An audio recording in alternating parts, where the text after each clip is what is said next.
Avec l'esclavage du peuple africain qui n'avait rien demandé à personne, c'est vrai quoi. On a juste dit bonjour, on en a pris pour 1000 ans. Désolé, je m'égare. D'après les services secrets malgaches, le pouce bleu permettrait à cette vidéo de conquérir le monde. Alors mes légendes, tous ensemble, et conquérons ce monde. Mitraillons ce pouce bleu. Oh, t'es pas vous, mes légendes, prêts à conquérir le monde? Après l'abolition de l'esclavage, certains hommes ont eu peur de perdre leur pouvoir. Oui, les nègres allaient menacer leur société. Ouais, on est négro! Et ces hommes se mirent à pomper, et ils pompèrent. Ouais, en fait, ils cherchaient quelque chose dans leur esprit. C'est pas facile de chercher un mot qui ne choque pas les enfants. J'hésite entre gredin, mais c'est pas assez fort. Méchant. C'est bien méchant. Mais bon, c'est pas assez fort non plus, Puis c'est trop global, je pense. Super vilain. Non, c'est déjà pris, ça. Jeanne, au secours! Oups, je me suis trompé. Osiris, au secours! Oui, t'es sûr? Bon allez, je me lance. Dans ces différents pays, le blanchiment de la population se mit en place. Ces vieilles salopes de manche à couilles. C'est pas moi, c'est Osiris. Leur doctrine était motivée par la suprématie de la race. Ils utilisèrent le massacre, l'oppression, d'autres la séparation avec la race noire.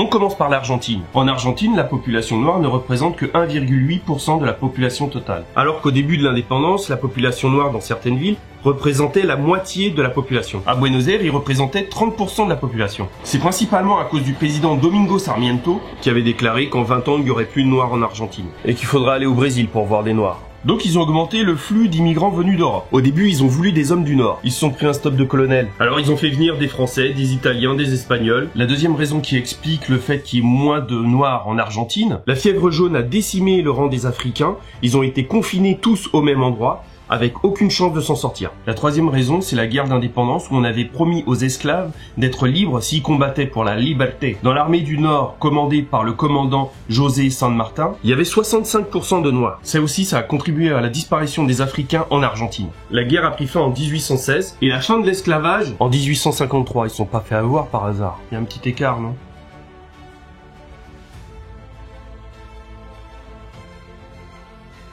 Le Brésil. En 1945, le gouvernement permit l'immigration massive d'Européens. Par contre, ils ont bloqué les Chinois et les Africains. La doctrine pour le blanchiment au Brésil est un mélange de darwinisme social, Darwin, la sélection naturelle, tout ça, vous savez. Mais là, c'est pour la société ou une race. Plus un mélange de suprématie raciale aryenne. Tu mélanges le tout. Donc les couillons au pouvoir pensaient qu'en 1880, le Brésil serait blanchi, donc amélioré. C'est pour ça qu'au Brésil, mais pas seulement au Brésil, la peau blanche a beaucoup de valeur. Dans les papiers officiels au Brésil, il y a plus de 30 termes pour désigner le type de couleur de peau.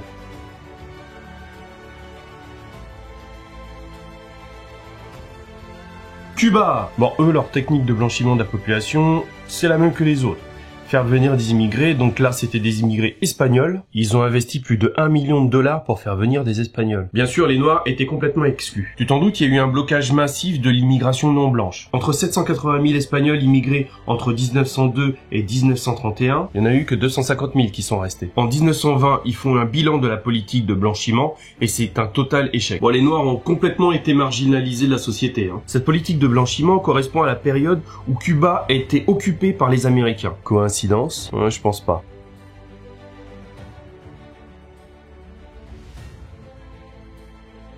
En République dominicaine, même politique, même technique, donc immigration d'Européens, Europe de l'Est, Italie, Japonais. Alors ça, La particularité de la politique de blanchiment en République dominicaine, c'est que c'est sur les Haïtiens que la haine va se déverser. Avant de commencer leur politique d'immigration, ils vont procéder à l'extermination de 20 à 30 000 Haïtiens, hommes, femmes et enfants. C'est ce qu'on appelle le massacre du Persil ou du Pergil, et tout ça en une semaine. Ils vont être massacrés à coups de machettes, de gourdins et de couteaux.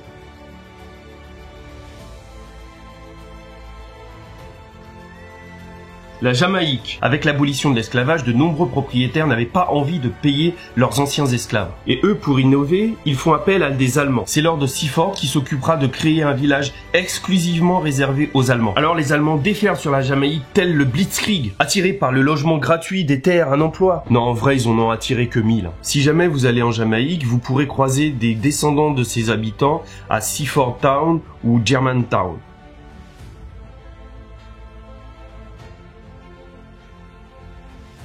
Afrique du Sud. Bon là on arrive aux champions du monde. Là il s'agissait de maintenir la civilisation européenne en Afrique. Et il y a eu plusieurs états. En 1820 ils font venir 5000 immigrés de classe moyenne britannique pour les installer dans une zone tampon entre les Zoulous et les Boers. Ou Boers, ou les Boers. Mais la moitié d'entre eux retournent en ville pour exercer des métiers qu'ils connaissaient. En 1870 il y a eu une grosse immigration parce qu'il y avait eu la découverte d'or et de diamants en Afrique du Sud. La population a été multipliée par 8. La particularité durant l'apartheid, c'est qu'il y avait une séparation entre les noirs et les blancs, ça vous le savez. C'est que les Taïwanais, les Coréens du Sud, les Japonais étaient considérés comme des blancs de manière honoraire. C'était surtout pour maintenir des bonnes relations avec ces pays.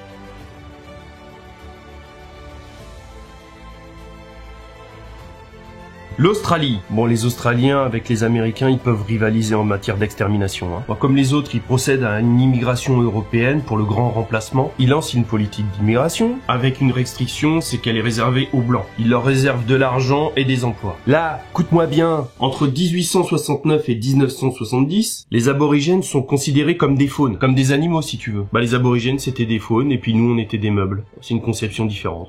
Il était autorisé de chasser les aborigènes comme des animaux, surtout pendant une période qui s'appelle la guerre noire. Aujourd'hui, vous avez pu goûter à la douce mélodie de la haine pure. Ah, les bons vieux temps pour certains. Bon, mes légendes, n'oubliez pas de partager la vidéo, de vous abonner sur YouTube, sur Facebook. N'hésite pas à partager, c'est comme ça que je vais faire grandir la chaîne. N'oubliez pas, serrez les rangs et restez unis. Vous vous êtes déjà demandé quelle méthode utilisaient les services secrets, l'armée, les compagnies pétrolières, les services de sécurité, des groupes terroristes, des complotistes, pour chercher de l'information. Et cette méthode, ça s'appelait le cycle du renseignement.